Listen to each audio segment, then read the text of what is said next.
ইস almost ক্লাসের time হয়ে গেছে, 11:30 বাজে। শুরু হয়ে গেছে ক্লাস অলরেডি।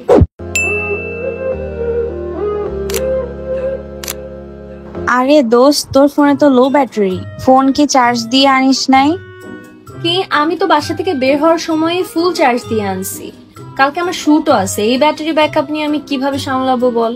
আমার মনে হয় তোর ফোনে কোনো প্রবলেম হয়েছে, তুই সার্ভিস সেন্টারে দেখা। কিন্তু সার্ভিস সেন্টার গুলাতে তো বডি পার্টস চেঞ্জ করে দেয়, যদি কোনো সমস্যা হয়। আরে না, তুই অ্যাপেল গ্যাজেটস কেয়ারে যা, যমুনাতেই তো, কাছেই।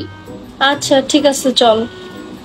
ওর সাজেশনে আমি চলে যাই যমুনাতে অ্যাপেল গ্যাজেটস কেয়ারে। প্রথমেই আমার ফোনটাকে তারা ভালো করে চেক করেন এন্ড এক্সাক্ট ইস্যুটা ডিটেক্ট করেন। সাথে আমিও বললাম কি কি সমস্যা আমি রিসেন্টলি ফেস করেছি। সবকিছু অ্যানালাইজ করে তারা আমাকে বললেন আমার মেইন সমস্যাটা আসলে ব্যাটারিতে, তাই আমাকে ব্যাটারি রিপ্লেস করতে হবে। অ্যাজ কয়েক বছর যাবত এই ফোনটা ইউজ করছি, তাই এর ব্যাটারি হেলথের অবস্থা খুবই খারাপ। আর ব্যাটারি ইস্যুর জন্য আমাকে সবসময় একটা এক্সট্রা পাওয়ার ব্যাংক ক্যারি করতে হতো, যেটা আসলেই অনেক হ্যাসেলের একটা বিষয়। আর এই সমস্যার কারণে ব্যাটারি রিপ্লেস কে আমার সবচেয়ে বেশি প্রেফারেবল মনে হয়েছে। কিছুক্ষণ অপেক্ষা করার পরই ফোনটা হাতে পেয়ে গেলাম, চেক করে নিয়েছি সবকিছু ঠিকঠাক আছে কিনা। And here is the best part, Apple gadgets care থেকে ব্যাটারি রিপ্লেস করলে 1 বছরের ওয়ারেন্টি দেয়। I mean it's a good deal, right?